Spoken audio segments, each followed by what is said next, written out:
हो गया। अब आज हम लोग क्या पढ़ेंगे? Sphere of death. क्या पढ़ेंगे? Sphere of death. ठीक है, हिंदी में क्या बोलते हैं? मौत का गोला। गोला या गोल? गोल। ठीक है, मृत्यु गोल। क्या बोलते हैं इसको? मृत्यु गोल, है ना। हमारी जिंदगी भी गोल ही है। कुछ लोगों का कोई गोल नहीं है, कुछ लोगों का क्या है, सब मस्त है, जी रहे अपनी जिंदगी, है ना। तो ऐसा नहीं करना है, अभी टाइम है, अपने आप को बना लो। क्या कर लो? बना लो, नहीं तो जिंदगी का गोल जो है ना, उसका कोई गोल नहीं है, प्रॉब्लम है। गोल रहना चाहिए। देखो, this is a popular show in a circus.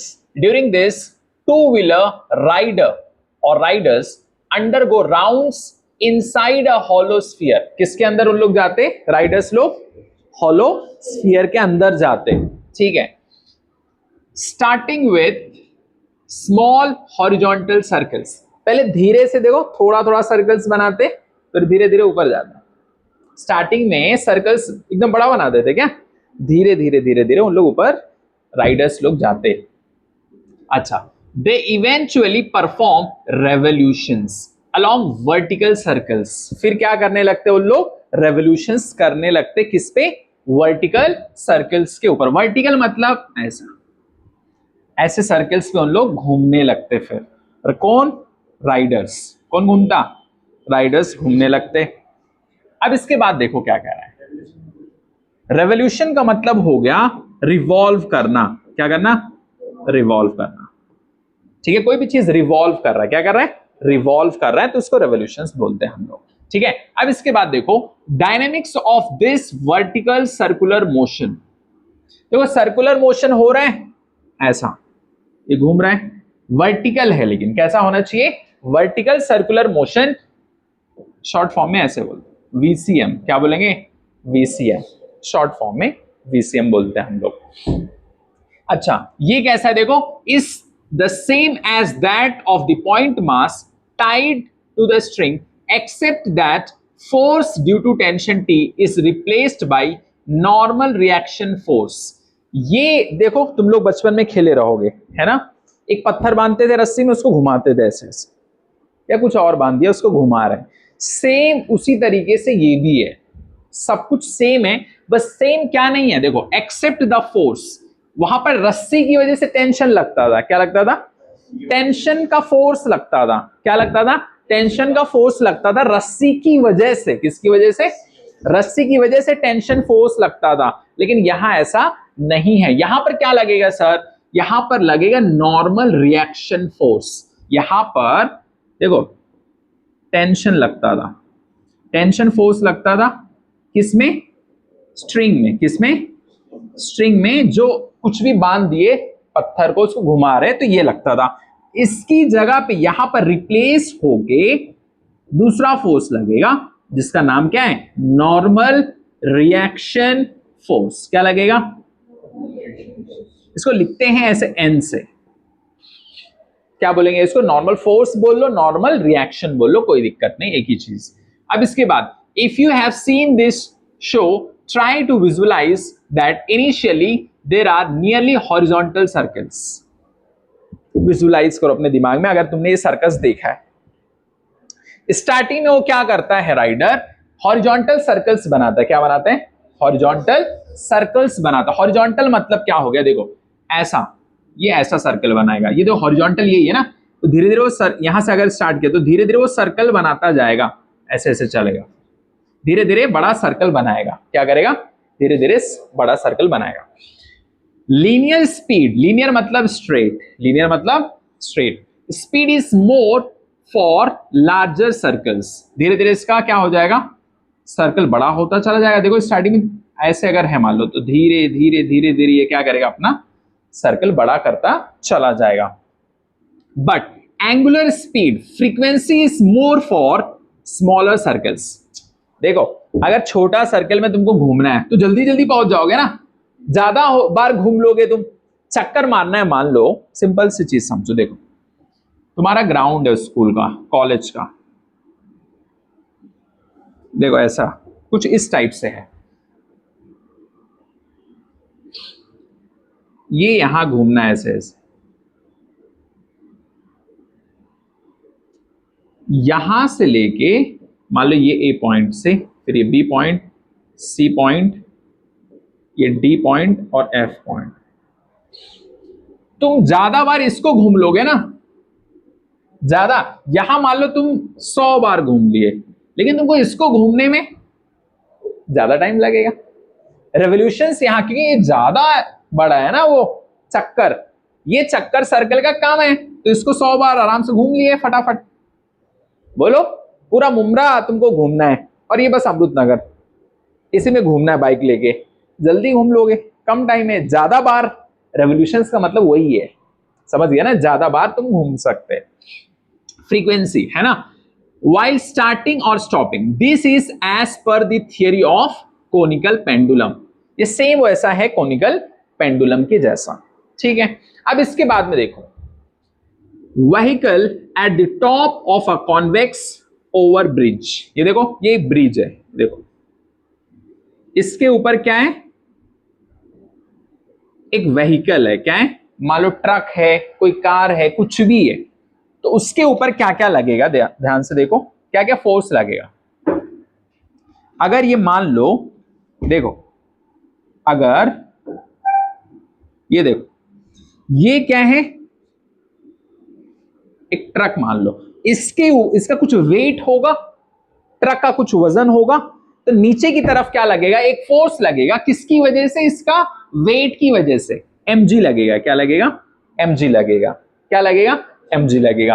अच्छा ठीक है, तो इसके जस्ट ऊपर ये कांटेक्ट में है, तो इसके ऊपर क्या लगेगा, नॉर्मल रिएक्शन लगेगा। क्या लगेगा, नॉर्मल रिएक्शन लगेगा। क्यों ऐसा लगेगा, कि सरफेस के परपेंडिकुलर लगता है। नॉर्मल रिएक्शन फोर्स हमेशा सरफेस के परपेंडिकुलर लगेगा। क्या लगेगा, सरफेस, मान लो ये ऐसा सरफेस है, ये ऐसा, तो उसके परपेंडिकुलर हमेशा लगेगा कौन सा फोर्स, नॉर्मल रिएक्शन लगेगा। क्या लगेगा, नॉर्मल रिएक्शन फोर्स लगता है। तो लग गया, कोई दिक्कत नहीं, mg इधर लग गया, ठीक है। अब ये कॉन्वेक्स ब्रिज की तरह है, ठीक है। अब देखो, figure shows a vehicle at the top of a convex over bridge. ये कॉन्वेक्स शेप का कुछ है ब्रिज, ये क्या है, ब्रिज है, ये क्या है, ब्रिज के ऊपर क्या जा रहा है, एक व्हीकल जा रहा है, एक ट्रक जा रहा है, कार जा रहा है, कुछ भी जा रहा है, तो उसमें दो फोर्स आपको क्लियरली दिख रहा है, एक mg लग रहा है, ऊपर क्या लग रहा है, नॉर्मल फोर्स या नॉर्मल रिएक्शन लग रहा है, ठीक है।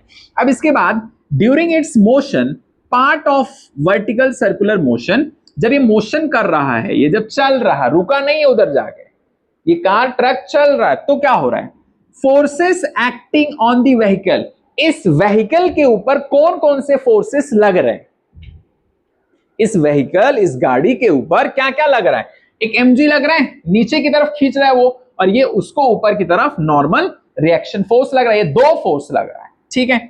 Weight mg and normal reaction force n both along the vertical line topmost position. ये कैसा लग रहा है, एक वर्टिकल लाइन में ही तो लग रहा है, देखो इसको अगर देखेंगे तो एक ही लाइन में लग रहा है। ये मान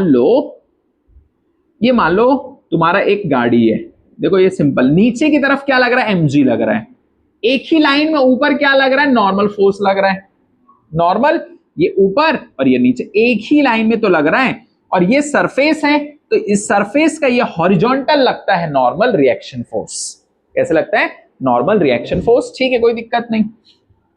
अब इसके बाद इसका रिजल्टेंट देखो, resultant of these two must provide the necessary centripetal force vertically downwards if the vehicle is at the uppermost position, thus if v is the speed at the uppermost point।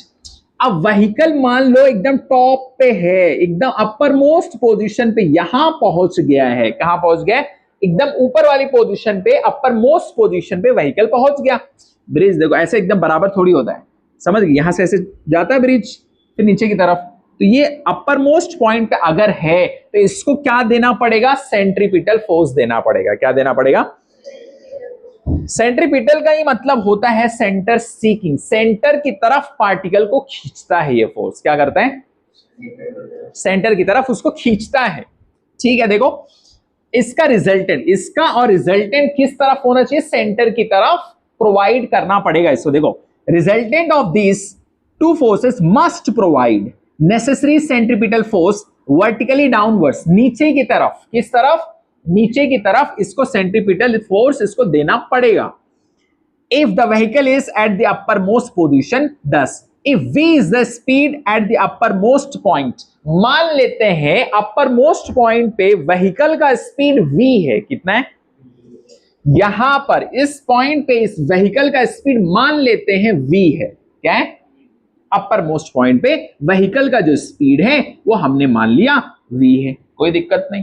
तब क्या होगा, ऊपर वाला force देखो हमेशा ये अगर नीचे की तरफ आ रहा है उसमें से माइनस करना पड़ेगा, क्या करना पड़ेगा, देखो तो क्या करना पड़ेगा, नीचे वाला फोर्स माइनस ऊपर वाला फोर्स, ऐसा क्यों, नीचे वाले में से ही क्यों माइनस कर रहे हैं, ये सेंट्रीपिटल नीचे की तरफ है, किस तरफ होना पड़ेगा, नीचे की तरफ सेंट्रीपिटल फोर्स वर्टिकली डाउनवर्ड है, तो नीचे वाला force mg minus n equal mv square upon r आ जाएगा, खत्म। ये इक्वेशन आपको याद रखना है। ऊपर वाले में से माइनस क्यों नहीं किए, क्योंकि सेंट्रीपिटल फोर्स किस तरफ है, नीचे की तरफ, ये दोनों फोर्सेस का रिजल्टेंट जो होगा वो नीचे की तरफ होगा, प्रोवाइड करना पड़ेगा इसको, इसके लिए mg माइनस n, सेंट्रीपिटल है तो mv स्क्वायर बाई r, ये आ गया हमारा जो आपको याद रखना है। ये सब तुमको क्या करना है, फॉर्मूला, हाँ समझ गए, तो वहां से आया ये वाली चीज, देखो ये आ गया आपके पास एक इक्वेशन, क्या किए, mg माइनस n, क्या किए, mg minus n equal mv square by r, ये कहां से आए, सेंट्रीपिटल का फॉर्मूला है, ठीक है, तो हमारा नेट ये आ गया, समझ गए, mg माइनस n, n क्या, नॉर्मल रिएक्शन, अच्छा ठीक है। अब अगर स्पीड बढ़ता गया, ये तो अपर मोस्ट यहां का है, आगे देखो, as the speed is increased n goes on decreasing, अगर स्पीड को बढ़ाते चले जाएंगे, किसको, स्पीड बढ़ाते चले गए तो n कम हो जाएगा, n कम हो जाएगा मतलब नॉर्मल रिएक्शन फोर्स कम हो जाएगा। अच्छा, normal reaction is an indication of contact, देखो नॉर्मल कुछ नहीं है, बस कॉन्टैक्ट बता रहा है, क्या बता रहा है, कॉन्टैक्ट मतलब इस सरफेस से ये जुड़ा हुआ है और कुछ, ठीक है, देखो normal reaction is an indication of contact, thus for just maintaining contact n equal 0, contact maintain करने के लिए अगर n क्या है, 0 है, n क्या है, n मतलब नॉर्मल फोर्स अगर 0 है, क्या है, this imposes an upper limit on the speed as v max equal, देखो मैक्सिमम स्पीड कितना हो सकता है, अंडर रूट rg के बराबर होता है, क्या होता है, v मैक्स क्या हो सकता है, अंडर रूट rg हो सकता है, और n कितना है, नॉर्मल अगर 0 है तो ये आ जाएगा। अब इसके बाद में देखिए, वो फॉर्मूला आपको याद रखना है, v मैक्स कितना हो जाएगा, अंडर रूट rg हो जाएगा। अब देखो ध्यान से, इसके बाद में हमारा टॉपिक आता है moment of inertia, very very important topic जो आपको याद रखना है, क्या करना है, याद रखना है, एक एक चीज बहुत ही इंपॉर्टेंट है, मोमेंट ऑफ इनर्शिया, क्या बोलते हैं इसको, मोमेंट ऑफ इनर्शिया, ये सेम है मास की तरह, किसकी तरह है, एक क्वांटिटी, एनालॉगस मतलब उससे जैसा, उसी की तरह, ठीक है। यहां पर मोमेंट ऑफ इनर्शिया देखो मास की तरह, in 11th standard we saw that angular displacement, angular velocity and angular acceleration respectively replace displacement, velocity, acceleration for various kinematical equations. Simple सी चीज बोल रहा है यहां पर कि हम लोग एंगुलर डिस्प्लेसमेंट रोटेशन में पढ़ते हैं, किस में पढ़ते हैं, काइनेमेटिक्स में पढ़ते हैं हम लोग डिस्प्लेसमेंट, क्या पढ़ते हैं, डिस्प्लेसमेंट, और क्या पढ़ते हैं, देखो ये काइनेमेटिक्स में पढ़ते हैं, काइनेमेटिकल इक्वेशन इसको बोलते हैं, और ये रोटेशन की कहानी है, रोटेशनल, ठीक है। इसमें डिस्प्लेसमेंट आता है और इसमें वेलोसिटी आता है, और इसमें क्या आता है, एक्सेलरेशन आता है। यहां पर एंगुलर, देखो यहां डिस्प्लेसमेंट, यहां एंगुलर डिस्प्लेसमेंट, यहां वेलोसिटी, यहां क्या बोलेंगे? Angular velocity. यहां पर एक्सेलरेशन, यहां क्या बोलेंगे? Angular acceleration. और रिप्रेजेंट करने का तरीका भी क्या है, सबका अलग है। इसको रिप्रेजेंट करेंगे ए से, इसको रिप्रेजेंट करेंगे वी से, इसको कैसे करेंगे बताओ? डिस्प्लेसमेंट को नहीं, ये दूसरा है। हाँ, काइनेमेटिक्स वाला कैसे करते हैं बताओ? एस से करते हैं डिस्प्लेसमेंट को। लेकिन यहां पर डिस्प्लेसमेंट अगर है तो क्या बोलेंगे? थीटा। क्या बोलेंगे? अगर यहां पर एंगुलर एक्सेलरेशन है क्या बोलेंगे? अल्फा। क्या बोलेंगे? अल्फा। एंगुलर इसके लिए, इसको क्या बोलेंगे? ओमेगा। समझ गए? ये सब हम लोग पढ़े स्टार्टिंग के लेक्चर्स में। ठीक है, अब देखो इसके बाद ऑल्सो टॉर्क इज एनालॉगस। देखो टॉर्क किसकी तरह है? देखो टॉर्क को हम लोग, टॉर्क समझो किसकी तरह है? फोर्स की तरह है। समझ गए? इसको ऐसे लिखते हैं इस तरह से, और फोर्स को एफ ऐसे। समझ गए ना? ये कौन सा वाला है? ये काइनेमेटिक्स वाला है। ये कौन सा वाला है? रोटेशन वाला है। समझ गए? इस तरीके से चीज है। अब देखो ध्यान से, expression of linear momentum, force for a fixed mass and kinetic energy include mass as a common term. In order to have the rotational analog, अब देखो we need a replacement for mass। हमें क्या करना पड़ेगा? देखो kinematics की कहानी, यहां पर मास बोलते थे। क्या बोलते थे? यहां काइनेमेटिक्स में मास को मास बोलते हैं, आराम से, कोई दिक्कत नहीं। यहां पर मास नहीं बोलते हैं, यहां पर मास, रोटेशन में मास नहीं बोलेंगे, कुछ दूसरा बोलेंगे। क्या बोलेंगे? देखो ध्यान से, if we open a door with hinges. तुमने देखा होगा जब डोर तुम ओपन करते हो उसमें क्या लगा रहता है? हिंजेस लगा रहता है। क्या लगा रहता है? देखो दरवाजा जो ऐसे पूरा खुलता है, पूरा, समझ गए ना? ऐसे उसमें देखो 3 लगा रहता है, उसमें स्क्रू रहता है, वही वाला, उसमें हिंजेस उसको बोलते हैं। क्या बोलते हैं? हिंजेस। ठीक है। We give a certain angular displacement. देखो दरवाजा ऐसे लगा है तो उसको तुम पूरा एक एंगल पे घुमाते हो, उसको बोलते हैं एंगुलर डिस्प्लेसमेंट। समझ गया ना? दरवाजा बंद है, तुम उसको ऐसे खोल रहे, पूरा एक एंगल बनता है। क्या बनता है? डिस्प्लेसमेंट हुआ है, लेकिन एंगुलर डिस्प्लेसमेंट हुआ है। कैसा हुआ है? एंगुलर। अब इसके बाद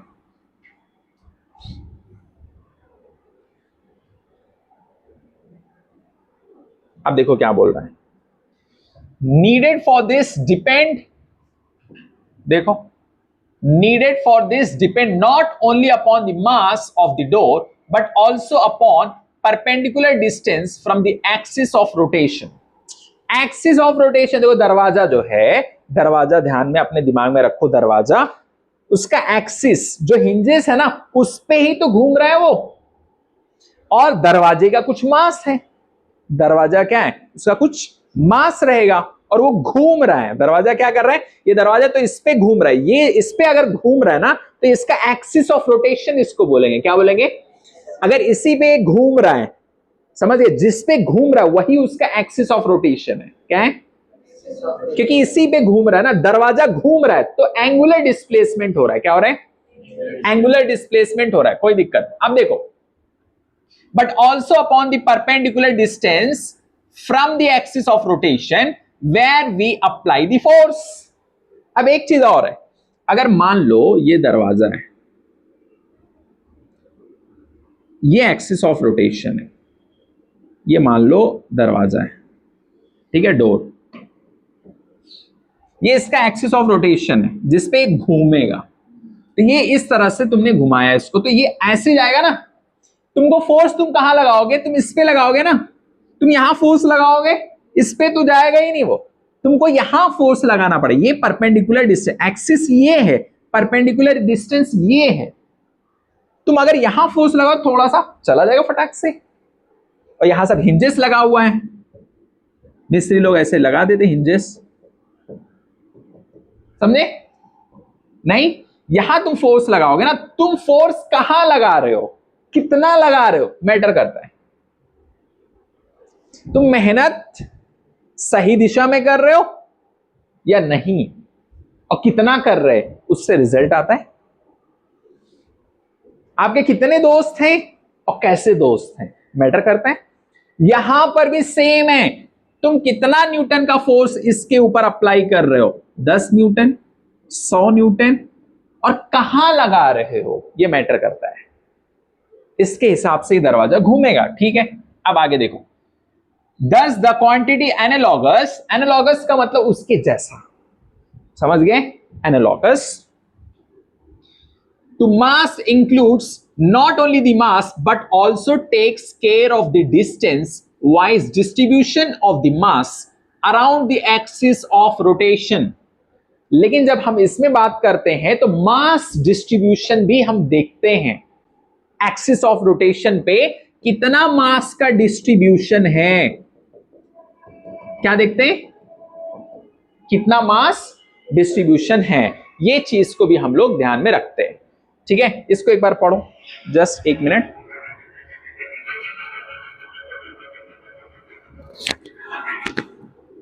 एक बार अच्छे से पढ़ो।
पढ़ लिए नहीं,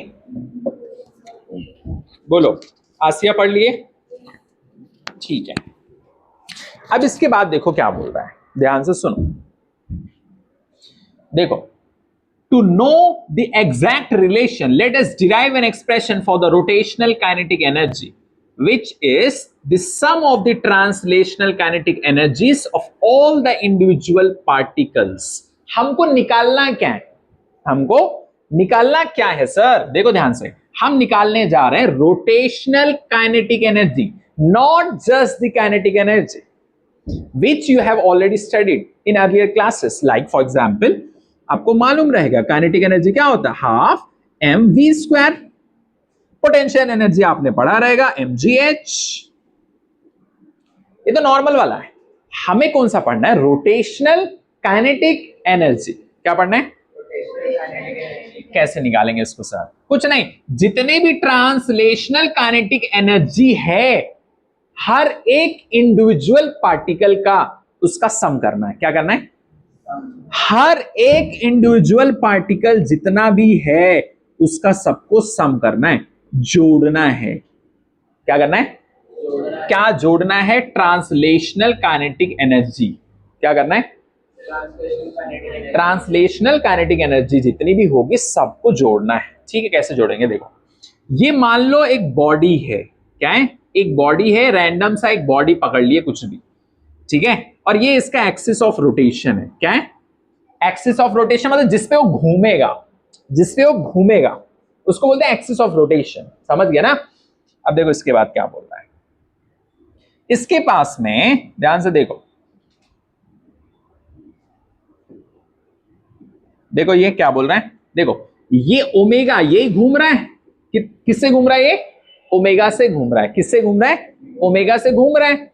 अच्छा, अब देखो यहां पर एक पार्टिकल है जिसका मास m, यहां पर एक पार्टिकल, यहां पर एक पार्टिकल, तो हम लोग यहां से इसका परपेंडिकुलर डिस्टेंस देखेंगे ऐसे, मान लो एक मास था जिसका नाम मैंने m1 m2, ऐसे बहुत सारे पार्टिकल्स हैं, एक पार्टिकल थोड़ी है, ऐसे बहुत सारे पार्टिकल्स हैं, नाम हमने दे दिया mn, क्या दे दिया, mn दे दिया। अब यहां से देखो दूरी दे दो r1 r2 rn, ये रेडियस, ये क्या है, रेडियस। ठीक है, अब देखो shows a rigid object rotating with a constant angular speed omega। किससे घूम रहा है, ये घूम रहा है, ये जो एक ऑब्जेक्ट है ना, ये एक रिजिड ऑब्जेक्ट है जिसका एक्सिस ऑफ रोटेशन ये है और ये घूम रहा है, ये घूम रहा है। कितने उस पे, मान लो एक पार्टिकल यहां m1 ले लिए, m2 ले लिए ऐसे, और उसका रेडियस कितनी दूरी पे है, ये एक्सिस ऑफ रोटेशन से कितनी दूरी पे है, वो उसका नाम दे दिए r1 r2 r3, ऐसे बहुत सारे पार्टिकल्स रहेंगे, एक दो पार्टिकल थोड़ी है, बहुत सारा पार्टिकल है। ठीक है, about an axis perpendicular to the plane of paper, ये प्लेन ऑफ पेपर के परपेंडिकुलरली वो घूम रहा है, क्या कर रहा है, घूम रहा है, क्या कर रहा है, घूम रहा है, रोटेट कर रहा है। ठीक है, फॉर थ्योरेटिकल सिंप्लीफिकेशन, मान लो थियरी के लिए आसान होने के लिए हमने कुछ चीजें माना है, क्या किया है, मान लिया है, कैलकुलेशन आसान हो जाए इसके लिए। Consider the object to be consisting of n particles of masses m1 m2 mn। आसानी के लिए हमने क्या कर लिया है, हमने मान लिया है इस ऑब्जेक्ट के अंदर n पार्टिकल्स हैं, कितने, ये एक ऑब्जेक्ट है, ये पूरा ऑब्जेक्ट के अंदर मान लेते हैं कि n पार्टिकल्स हैं, कितने पार्टिकल्स हैं, n पार्टिकल्स हैं, कितने, n, और उसका मास मान लेते हैं, एक का m1 है, एक का m2 है, एक का ऐसे बहुत सारा है तो mn है, mn बहुत सारा है, m3 m4, तो mn मान लिए, कितना है, ऑब्जेक्ट के अंदर n पार्टिकल्स, एक का मास m1 m2, ऐसे बहुत सारा mn मान लिया। ठीक है, कोई दिक्कत नहीं। कितनी दूरी पे मान लिया, परपेंडिकुलर जो डिस्टेंस है r1 r2 डैश ऐसे करके कितना rn मान लिया, ये रेडियस है, क्या है, r मतलब रेडियस। ठीक है, परपेंडिकुलर डिस्टेंस। ठीक है, from the axis of rotation, कहां से r1 r2 ले रहे हो, एक्सिस ऑफ रोटेशन, कहां से ले रहे हैं, एक्सिस ऑफ रोटेशन। फिर सर एक्सिस ऑफ रोटेशन किधर है, मुझे तो नहीं दिख रहा है, ये देखो इधर है, ये आपका एक्सिस ऑफ रोटेशन, ये देखो ये एक्सिस ऑफ रोटेशन है, ये क्या है, एक्सिस ऑफ रोटेशन, और ये एक ऑब्जेक्ट है, ये पूरा। ठीक है, यहां पर देखो मान लो ये m1 है, इसका रेडियस, फिर ये देखो इसका रेडियस, इसका रेडियस, ये किसका रेडियस है, इंडिविजुअल पार्टिकल का मास मान लो n था, तो ये सब कहानी चल रही। ठीक है, देखो ये सब। अब देखो इसके बाद, एज द ऑब्जेक्ट रोटेट्स, ये ऑब्जेक्ट रोटेट जैसे ही किया, all these particles perform UCM, जैसे ही ये ऑब्जेक्ट के अंदर तो बहुत सारा पार्टिकल्स भरा हुआ है, ऐसे बहुत सारे पार्टिकल्स हैं, जैसे ही ऑब्जेक्ट पूरा घूमा तो ऑब्जेक्ट के अंदर जो पार्टिकल था वो क्या स्टार्ट कर दिया, यूसीएम। यूसीएम मतलब यूनिफॉर्म सर्कुलर मोशन। अगर ऑब्जेक्ट घूमा तो उसके अंदर जो भी वो भी तो घूमा। बोलो, अगर ये क्लास के अंदर मान लो भूकंप आ गया और ये सब घूमने लगा, सब ऐसे ऐसे घूम रहा है, तो हम लोग भी घूमेंगे ना, नहीं घूमेंगे। तो मान लो क्लास पूरी घूम रही है, रोटेट कर रहा है, भूकंप आ गया और ऐसे पूरी तरीके से घूम रहा है, तो हम लोग नहीं घूमेंगे, हम लोग ऐसे बैठे रहेंगे, नहीं, हम लोग भी घूमेंगे। अच्छा, with the same angular speed. अच्छा देखो, ये अगर ओमेगा से ऑब्जेक्ट पूरा घूम रहा है, उतने से ही कौन घूमेगा, उसके अंदर जो पार्टिकल्स, वो भी घूमेगा सेम। ठीक है, कोई दिक्कत नहीं। बट लेकिन with different linear speeds, speed इसका लीनियर स्पीड जो होगा वो क्या होगा, अलग होगा। क्यों अलग होगा, क्योंकि दूरी सबकी क्या है, अलग है। दूरी अलग कैसे है सर, देखो कोई पार्टिकल इसके पास में है, एक्सिस ऑफ रोटेशन, कोई यहां है, तो कोई तो इधर ही है, वो इतने ही घूम लिया फटाक से, और ये दूर वाला ऐसे घूम रहा है। कोई पार्टिकल इधर है, कोई इधर है, कोई इधर ही है, इसके पास में ही है पार्टिकल, आराम से घूम लिया वो फटाफट। तो सबकी कहानी अलग है। देखो इसके लिए v हम लोग लिखेंगे R1 ओमेगा। क्या लिखेंगे? इसको रब कर देता हूं।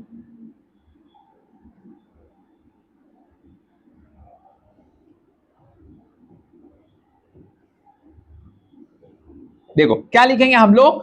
V1 equal R1 omega, V2 लिखेंगे तो R2 ओमेगा।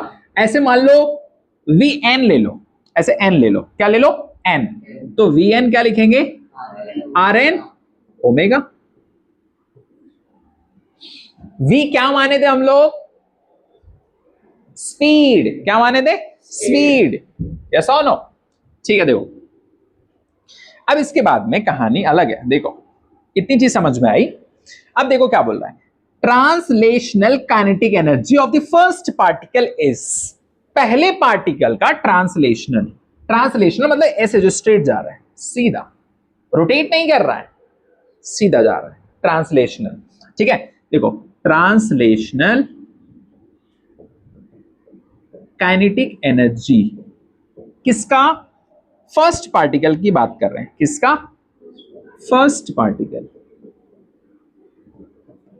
फर्स्ट पार्टिकल की बात कर रहे हैं। ठीक है। काइनेटिक एनर्जी 1, क्या लिखेंगे? काइनेटिक एनर्जी होता क्या? हाफ एम वी स्क्वायर होता है। यस और no? Kinetic energy half M V square, और वी ऑलरेडी हम लोगों ने यहां निकाल के रखा है। अब ये इसका इंतजार कर रहे हैं। ये लो, इसको उठा के इसके डब्बे के अंदर डाल दो और उसका स्क्वायर कर दो। यस और नो? नहीं। कैसे? क्योंकि भाई ये देखो एम वी स्क्वायर ही होता है और V1 इसके बराबर R1 ओमेगा। नहीं, नहीं कर सकते। देखो यहां पर इसके प्लेस पे आ गया ना, ये देखो फाइनल। नहीं, आराम से आ गया। देखो क्या लिखेंगे? हाफ एम R1 का स्क्वायर। स्क्वायर क्यों? इधर भी स्क्वायर है तो स्क्वायर कर सकते, ओमेगा स्क्वायर।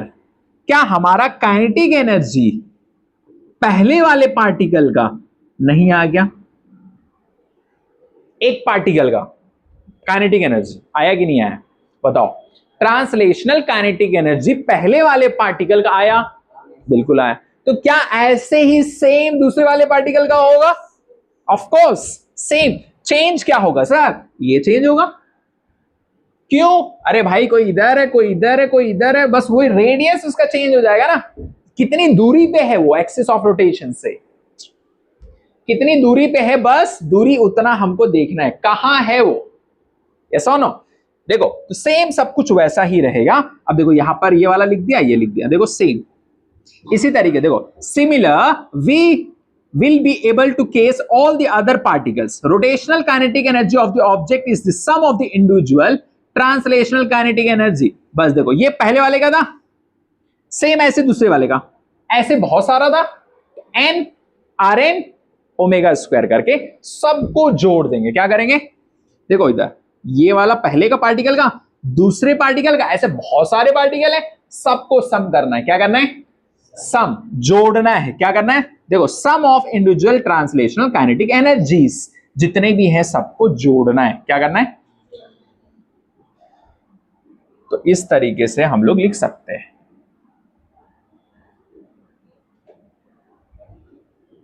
देखो क्या करेंगे? हाफ एम वी स्क्वायर होता है, क्या होता है? वी स्क्वायर, लेकिन V1 का square omega square plus half M, देखो M1 M2 लिखना है तो लिख लो इधर M1 M2, फिर इसके बाद में क्या करेंगे? V2 का स्क्वायर ओमेगा स्क्वायर, ऐसे फिर प्लस, फिर हाफ। अब देखो ऐसे बहुत सारा आ जाएगा, MN लिखेंगे, RN लिखेंगे। क्या लिखेंगे? MN RN omega square. अब देखो यहां पर भी हाफ हाफ हाफ, इसको कॉमन ले लेंगे। क्या करेंगे? यहां देखो क्या बच रहा है, M1 V1 का स्क्वायर ओमेगा स्क्वायर, यहां पर M2 V2, इस तरीके से हम निकाल सकते। क्या कर सकते? कॉमन। देखो इधर ये कॉमन आ गया, क्या आ गया, कॉमन। और ओमेगा स्क्वायर भी सब में सेम है, तो ओमेगा स्क्वायर भी कॉमन ले लो बाहर। ठीक है, इधर देखो m2 v2 का स्क्वायर, इसमें ओमेगा भी नहीं लिखेंगे, बाहर ले लो उसको भी, प्लस ऐसे करके फिर mn rn, यहां पर ओमेगा स्क्वायर बाहर ले, नहीं। अब देखो ये आ गया, ये वाली चीज यहां पर, ये जो m1 r1 ये सब है ना, ये क्या है, आई है। ये क्या है, आई के बराबर है। किसके बराबर है, आई। तो इसके प्लेस पे आई लिख दो, इस सब के प्लेस पे क्या लिख देंगे, आई लिख देंगे। फिर उसके बाद में देखो ये वाला चीज लिख सकते हैं, m1 r1, मतलब इस तरीके से ये कंटिन्यू रहेगा। यहां पर लिख देंगे हम लोग i इक्वल 1, ऊपर लिख देंगे n, बहुत सारा है, m1 r1 स्क्वायर, ये कंटिन्यू ऐसा चलता रहेगा। ठीक है, अब इसके बाद देखो, if I equals this replaces mass m and angular speed omega replaces linear speed v, rotational kinetic energy को simply, मतलब ये पूरा अटरम खटरम को हटा के हम लोग सीधा क्या लिखे, देखो I इक्वल, ये सब कहानी जो था ना पूरा बीच वाला, सबको हटा दिए, क्या कर दिए, और ये लिख दिए, देखो kinetic energy equal, half common निकाले थे, कोई दिक्कत, हाफ कॉमन निकाल दिए थे, कोई दिक्कत। ये पूरा कहानी के प्लेस पे लिख सकते, क्या बताओ, आई लिख सकते, कॉमन और क्या बचा था, ओमेगा स्क्वायर, लिख दो। ये हमारा आ गया एक फॉर्मूला काइनेटिक एनर्जी का। लेकिन ये किसका kinetic energy, rotational kinetic energy का फॉर्मूला है ये। कौन सा ये, रोटेशनल। लिख लो इसको, अभी नोट्स में लिखो फटाक से जल्दी, रोटेशनल काइनेटिक एनर्जी। यहां से स्टार्ट करो, है ना, ये सब भी लिख लो, ये डायग्राम बनाओ, ये वाला। अब बॉडी ऑफ एन पार्टिकल्स जल्दी बनाइए अभी तुरंत, जिससे दिमाग में याद रहे कहानी।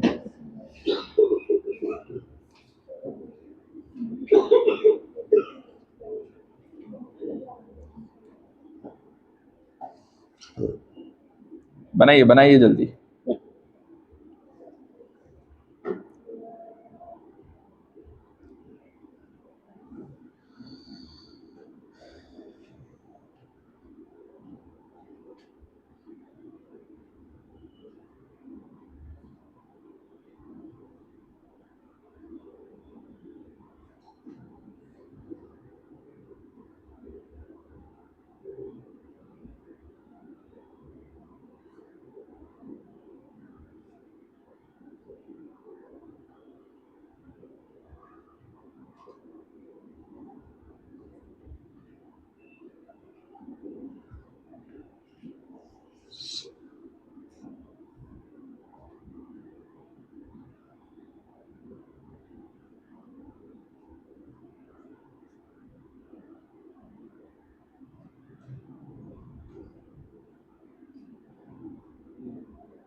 हो गया, जल्दी स्पीड अप, फटाफट लिखो, काम की चीज। डायग्राम बना लिया ना, तो डायग्राम बनाने के बाद ये लिखो कहानी, ये वाला, ये जो मैंने बताया ना, ये लिख लो इतना, ये सब लिख लो, एक बार लिख लोगे तो अच्छा रहेगा दिमाग में। फिर इसके बाद में ये लिख लो, देखो ये ट्रांसलेशनल का ये फॉर्मूला है, रोटेशनल का ये ट्रांसलेशन, मतलब नॉर्मल वाला जो फॉर्मूला तुमने पढ़ा वो ट्रांसलेशन वाला, हाफ एम वी स्क्वायर। लेकिन यहां पर रोटेशन वाला क्या है, हाफ आई ओमेगा स्क्वायर।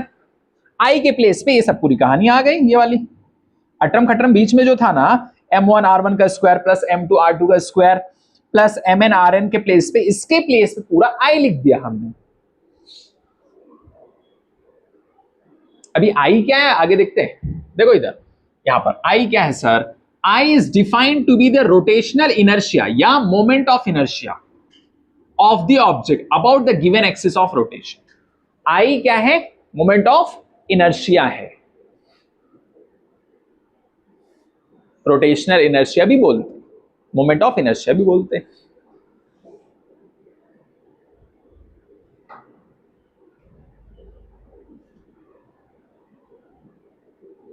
लिखो लिखो, इतना लिखो कि हाथ से खून निकलने लगे। ऐसा कभी होगा नहीं, मतलब लिखते ही रहना है। इतना लिखो कि हाथ जो रहता है ना, यहाँ खून जम जाए इधर, यानी कि जबरदस्ती दबा के, नहीं सर बोले थे जमना चाहिए, वैसा नहीं, इतना लिखो तो, इतनी प्रैक्टिस करो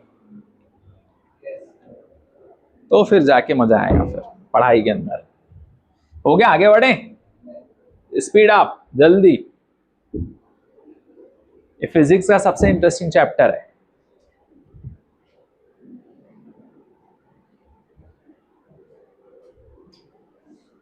जेबा आपका बहुत सारा कुछ छूटा है, आप लेक्चर्स देखते थे, फिर ठीक है, जो दिखता था उसके लिए फिर मसला नहीं।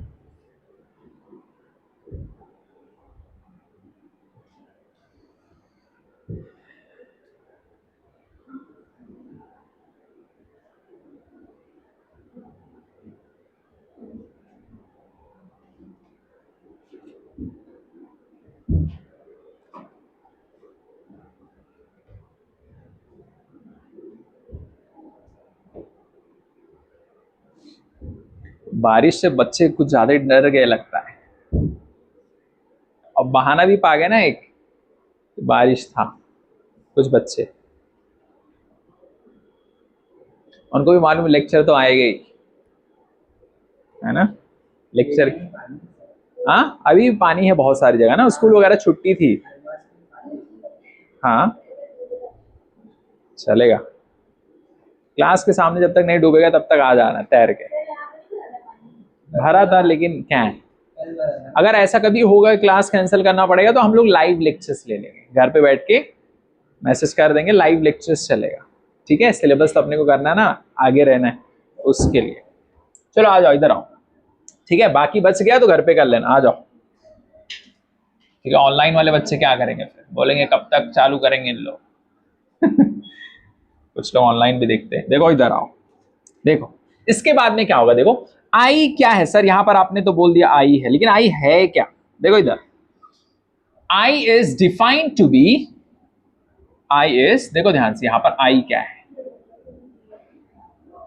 लिसन 10, ये तो पता है आपको, काइनेटिक एनर्जी का फॉर्मूला है, ट्रांसलेशनल काइनेटिक एनर्जी का फॉर्मूला सिंपल सा आपको मालूम है, half M V square 10। I is defined to be the rotational inertia या मोमेंट ऑफ इनर्शिया, या तो रोटेशनल इनर्शिया बोल दो या फिर मोमेंट ऑफ इनर्शिया बोल दो, एक ही चीज, ऐसे रोटेशनल इनर्शिया और मोमेंट, मूवमेंट नहीं लिखना, मोमेंट, यस और no, moment of inertia, moment of inertia short form में लिखते हैं ऐसे, और शॉर्ट फॉर्म में बस ऐसे लिख देते हैं, ठीक है। मोमेंट ऑफ इनर्शिया ये है क्या, देखो moment of inertia of the object about the given axis of rotation. I का मतलब यहां पर कुछ नहीं है, रोटेशनल इनर्शिया बोलते, क्या बोलते, रोटेशनल इनर्शिया लिखते इस तरीके से। अब देखो, it is clear that moment of inertia of an object depends upon, rotational inertia किन चीजों पे डिपेंड करता है, या मोमेंट ऑफ इनर्शिया किन चीजों पे डिपेंड करता, सबसे पहला इंडिविजुअल मासेस, मतलब इसका जो इंडिविजुअल मास है ना एक एक पार्टिकल का, उस पे डिपेंड करता है मोमेंट ऑफ इनर्शिया। किस पे डिपेंड करता है, इंडिविजुअल, मतलब हर एक पार्टिकल का मास कितना है, उस पर डिपेंड करता है क्या, मोमेंट ऑफ इनर्शिया। ठीक है, कोई दिक्कत नहीं। आगे देखो next point, distribution of this masses about the given axis of rotation. Mass तो है ही, उस पर डिपेंड करेगा मोमेंट ऑफ इनर्शिया, लेकिन एक और चीज पे डिपेंड करता है कि उसका डिस्ट्रीब्यूशन मास का कहां पर है और कैसा है। मतलब यहां पर है, यहां पर है, मास जो इंडिविजुअल पार्टिकल का है उसका डिस्ट्रीब्यूशन कैसा है, मतलब distribution of this masses about the given axis of rotation. Axis of rotation ये है, ठीक है। तो यहां पर मास ज्यादा है, यहां पर कम है, या कैसा है, मास कहां पर है, डिस्ट्रीब्यूशन मास का किस तरफ है, एक्सिस ऑफ रोटेशन अगर ये है तो ऐसे पार्टिकल बना है, ऐसे है तो यहां पर मास ज्यादा है। तो वही बोल रहा है मास का जो डिस्ट्रीब्यूशन है पार्टिकल्स का वो कैसा है। समझ गए? पहली चीज क्या है यहां पर, हर एक इंडिविजुअल मासेस, हर एक पार्टिकल का, ठीक है, किस तरीके से डिस्ट्रीब्यूशन मासेस का है वो चीज पे डिपेंड करता है। ठीक है, for a different axis it will again depend upon the mass distribution around that axis and will be different if there is no symmetry। एक तो एक्सिस ये हो गया, मान लो एक एक्सिस ये, इस पे भी डिपेंड करेगा ना कि ये एक्सिस ऑफ रोटेशन से M1, M2, M3, M5, M6 किधर है, कितनी दूरी पे है, मास डिस्ट्रीब्यूशन है किस तरफ, ये देखना पड़ेगा। किसके लिए, मोमेंट ऑफ इनर्शिया के लिए। किसके लिए, मोमेंट ऑफ इनर्शिया के लिए। अब इसके बाद देखिए ध्यान से, इसके बाद क्या बोल रहे हैं, देखो, during this discussion for simplicity we assume the object to be consisting of a finite number of particles. अपने आसानी के लिए, अपने कैलकुलेशंस को और सिंप्लीफाई करने के लिए हम लोग मान लेते हैं इनफाइनाइट नहीं पार्टिकल्स हैं, मान लेते हैं फाइनाइट पार्टिकल्स जिसको गिना जा सकता है। फाइनाइट पार्टिकल्स हैं, मान लो कितने, फाइनाइट। ठीक है, in practice usually it is not so, लेकिन रियल में ऐसा नहीं होता है। For a homogeneous rigid object of mathematically integrable mass distribution, ठीक है, मतलब जिसको इंटीग्रेट किया जा सकता है, क्या किया जा सकता है, इंटीग्रेट किया जा सकता है। Moment of inertia is to be obtained by integration. Moment of inertia निकालने के लिए ऑब्जेक्ट के जो भी मासेस हैं उसको इंटीग्रेट करना पड़ेगा। क्या करना पड़ेगा, इंटीग्रेट करना पड़े। इंटीग्रेशन मतलब I इक्वल्स आपको यूज करना पड़ेगा इंटीग्रल। ये क्या है, देखो ये सिंबल को बोलते क्या, इंटीग्रल। क्या बोलेंगे, इंटीग्रेशन का सिंबल है वो, क्या है, देखो ध्यान से, ये वाली चीज है I, इंटीग्रल, समझ गए, R स्क्वायर और छोटा सा मास dm, नहीं ये इंटीग्रल है। देखना पड़ेगा ना कितनी दूरी पे है वो पार्टिकल, बोलो छोटा सा मास है dm, इस तरीके से लिखेंगे। If integrable mass distribution is not known it is not possible to obtain the moment of inertia theoretically but it can be determined experimentally। अगर इंटीग्रेटेबल मास नहीं है तो हमें बताना पॉसिबल मोमेंट ऑफ इनर्शिया नहीं है, लेकिन थियोरेटिकली, लेकिन एक्सपेरिमेंट करके हम लोग बता सकते हैं। ठीक है, देखो जैसे मोमेंट ऑफ इनर्शिया, ये रिंग है, ये क्या है, रिंग है, ठीक है। Moment of inertia of a uniform ring, ये ऐसा नहीं है कि यहां पर कटा हुआ है, ये एक यूनिफॉर्म रिंग है। कैसा है, मतलब हर जगह एक जैसा है इसका मास का डिस्ट्रीब्यूशन। इसका मतलब क्या है, यूनिफॉर्म रिंग का मतलब हर जगह जो मास का डिस्ट्रीब्यूशन है, किसका डिस्ट्रीब्यूशन है, मास का जो डिस्ट्रीब्यूशन है हर जगह वो बराबर है। ये इसका एक्सिस ऑफ रोटेशन है। ये क्या है, इसका एक्सिस ऑफ रोटेशन है।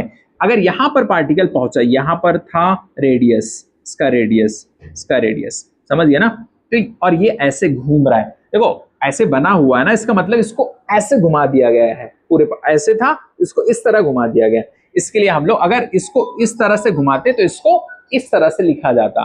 तो आपको देखना पड़ेगा कि एक्सिस ऑफ रोटेशन किस तरफ है, क्लॉकवाइज है, एंटी क्लॉकवाइज, किस तरफ उसको घुमाया गया है वो देखना है। ये यूनिफॉर्म रिंग है, ठीक है।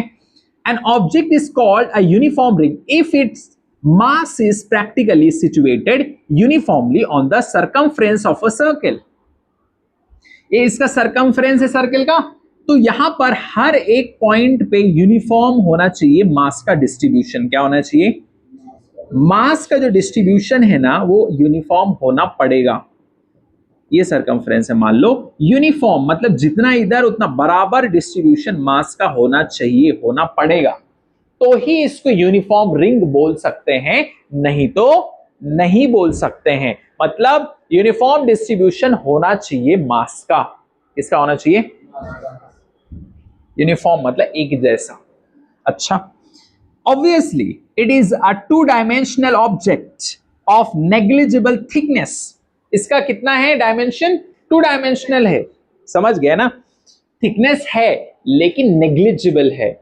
क्या है? नेग्लिजिबल मतलब ना के बराबर, नेग्लिजिबल मतलब ना के बराबर, ठीक है। कंडीशन देखो, if it is rotating about its own axis line perpendicular to its plane and passing through its centre, its entire mass m is practically at a distance equal to its radius r from the axis. Hence the expression for the moment of inertia of a uniform ring of mass m and radius r is I equals mr square. Now the question arises, all this formula you have to remember, all this formula आपको अच्छी तरीके से क्या करना पड़ेगा? याद करना पड़ेगा। एक एक फॉर्मूला आपको अच्छी तरीके से क्या करना है? याद करना पड़ेगा। मतलब यहां पर देखो ऐसे याद रखना है, moment of inertia for uniform ring, क्या याद रखेंगे? I equal M R square. क्या बोलेंगे इसको? Now this formula you have to remember. लिख लो इसको, लिखिए जल्दी।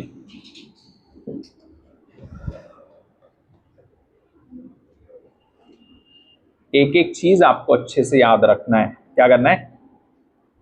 पूरा याद रखना है। रुजदा बंद हो गया? चेक करो।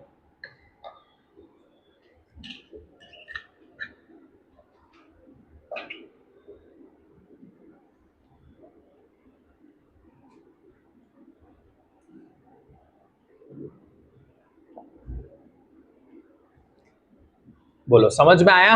नहीं? इंटरेस्टिंग नहीं है? Very interesting, I am telling you. अगर तुमको फिजिक्स में जिस दिन मजा आने लगा तो समझ जाओ तुम्हारा दिमाग की जो नसें हैं वो खुलने लगी और तुम तरक्की की तरफ जाने लगे। अगर नहीं खुल रहा है इसका मतलब तुम खोलना ही नहीं चाह रहे। समझ रहे ना? दिमाग लगाओगे तो ही खुलेगा, नहीं तो नहीं। और उसके लिए आपको डेली मेहनत करना पड़ेगा, हर दिन, ठीक है। अब इसके बाद देखो क्या है, इसके बाद में डिस्क वाला हम लोग पढ़ेंगे नेक्स्ट लेक्चर में, ठीक है। और रेडियस ऑफ गायरेशन, ये सब बहुत इंटरेस्टिंग है ना। एक एक चीज को गहराई में हम लोग पढ़ेंगे अच्छी तरीके से।